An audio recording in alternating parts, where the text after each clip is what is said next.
Mirelurks, the weird crab people with their tiny faces just large enough to comfortably insert your boot into. We encounter them as awkward crabs and as glorious kings and queens of the ocean and the swamp respectively. In New Vegas they got a rebrand as Lakelurks, which caused a fair bit of confusion. But how much do we know about them? What did they mutate from? Why are the kings and queens so different from a physiological point of view? And how do they control the lower members of the species? And why the hell are they called Lakelurks in New Vegas? Well, let's find out. So the Mirelurks mutated from a type of crab called the horseshoe crab. Now I know what you're thinking. Sounds pleasant enough. Nope, they mutated from this living nightmare fuel. This species of creepy crab is almost 500 million years old, so is described as the living fossil due to the amount of time it's been alive. Also, if you're feeling especially repulsed by this thing, and also hate spiders, well that makes sense, as these bastards are closely related to arachnids. The radiation that resulted from the nukes dropping jumped the clock forward on their evolution, causing a few hundreds of millions of years of evolution in about, say 200 years. The jump may have been even shorter as these creatures were not present in Fallout 2, meaning that they may have only evolved to this point recently. The adaptability of the Mirelurks is further expanded upon when you look at the hunter, either a separate subspecies or caste of the Mirelurk that seems to be specifically bred for combat, giving its increased size, thicker armor and extra arms, presumably for grabbing prey and food. They show a more aggressive attitude as well, suggesting average Mirelurks only defend their territory, whilst the hunters go out to kill. The last example of the adaptability of this race is the Nucleurks. Even though they were exposed to the quantum for only a short amount of time, it has caused significant changes to their outward appearance, though cosmetic changes are all that it has caused, and it did not make them stronger. They can be found along the Potomac River, or in damp and cool areas. Now to me this perfectly explains why Mirelurks themselves are not present in Fallout New Vegas. The only large body of water is Lake Mead, a stationary body of water in the middle of an irradiated desert that wouldn't provide much in the way of transportation if they wished to migrate. The Potomac River, however, is a constantly moving source of water that spills out into the ocean, which would let them move to a new area if the current one ran out of food or became too dangerous to raise the next generation. Furthermore, because of the heat of the desert, they would not be able to make it very far on foot, and there would be very few sources of water to stop at on the way, as opposed to the surrounding area of DC. So we know why they aren't in New Vegas, but why do they follow the kings? What are the kings, and why are they called Lakelurks in New Vegas? The Mirelurk kings look a bit different than your garden variety Mirelurk, and by a bit, I mean they are quite clearly a different species, and they also did a shed load of sit-ups. Look at those abs! Despite what you may have heard, these are not mutated people, or the merfolk. The common consensus is they mutated from snapping turtles, based on the hair they have. Due to this, we can assume that their relationship with the Mirelurks is one of a more symbiotic nature than that of an individual who is a member of the same species.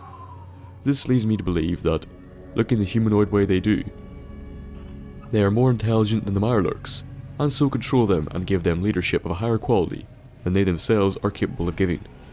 But how do they do it? The answer? Sound. During the loading screens of both games, we are told that Mirelurks and Lakelurks use devastating sonic attacks to cause injury to their foes and prey. If they can generate concussive sound of such great magnitude, then they should be able to generate other sounds of varying ranges and pitches as well. During my first Fallout video, the one in which I took a look at Vault 92, we learned that experiments are being carried out using white noise within the vault. Also present in Vault are Lakelurks. If you turn on the white noise, it will instantly kill both the Mirelurks and the kings, suggesting both parties are highly susceptible to noise. If this is the case, then the kings are most likely using similar noises to either communicate with the Mirelurks, or using it to control or threaten them into obeying them. The kings get servants to bring them food, the Mirelurks get leadership. Kind of a shite deal on the end of the Mirelurks though.